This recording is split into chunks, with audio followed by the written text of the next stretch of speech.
सरकारी स्कूल की छत गिरने से 3 बच्चे जख्मी। सेडम तालुका के मलकापल्ली गांव में एक सरकारी स्कूल की छत गिर पड़ने से 3 8th क्लास के बच्चे जख्मी हो गए। जो बच्चे जख्मी हुए उनके नाम कावेरी, श्रीनिवास और अक्षता बताए जा रहे। एक लड़की के सर पर गहरे चोट लगने की वजह से खून काफी बह गया। खुशकिस्मती से बच्चों की जान बच गई और जख्मी बच्चों को फौरन अस्पताल ले जाया गया। गांव वालों और वालिदैन ने इस हादसे के बाद सरकारी स्कूलों की सेफ्टी पर सवालात उठाए और हुकूमत से तुरंत एक्शन लेने की मांग की है।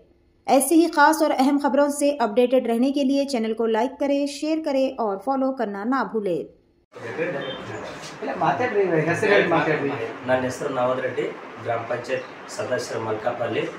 ನಮ್ಮ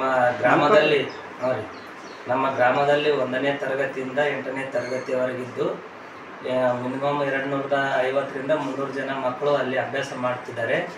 ಈಗಾಗಲೇ ಸರ್ಕಾರದ ಅನುದಾನದಲ್ಲಿ ಹೊಸ ಒಂದು ಶಾಲಾ ಕಟ್ಟಡ ನಿರ್ಮಾಣ ಆಗಿದೆ. ಕೆಲವೊಂದು ಖಾಸಗಿ ವ್ಯಕ್ತಿಗಳು ಆ ಸರ್ಕಾರದ ಒಂದು ಜಾಗವನ್ನು ಕಬ್ಜೆ ಮಾಡಿಕೊಂಡು ಶಾಲೆಗೆ ರಸ್ತೆ ಬೀಳಾರದ ಸಲುವಾಗಿ ಈಗ ಈ ಒಂದು ಅನಾಹುತ ನಡೆದಿದೆ. 1ನೇ ತರಗತಿಯಿಂದ 8ನೇ ತರಗತಿವರೆಗೆ ಇದ್ದ ಪ್ರಯುಕ್ತ ಹೊಸ ಒಂದು ಬಿಲ್ಡಿಂಗ್ 3,50,00,000 ಲಕ್ಷದಲ್ಲಿ ಈಗ ನಿರ್ಮಾಣ ಆಗಿದೆ.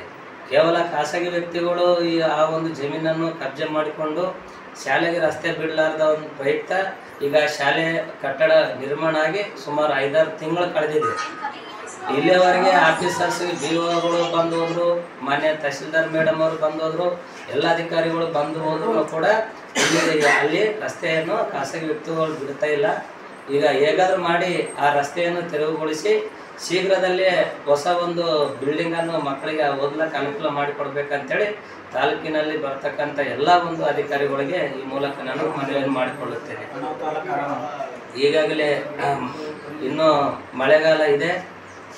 ಭಾಳಷ್ಟು ಜನ ವಿದ್ಯಾರ್ಥಿಗಳು, ಪಾಲಕರು ಊರಿನಲ್ಲಿ ಭಾಳಷ್ಟು ಏನು ಮಾಡ್ತಾ ಇದ್ದಾರಪ್ಪ ಅಂದರೆ ಮಕ್ಕಳನ್ನು ಶಾಲೆಗೆ ಕಳಿಸ್ಲಿಕ್ಕೆ ಕೂಡ ಹಿಂಜರಿತಾ ಇದ್ದಾರೆ.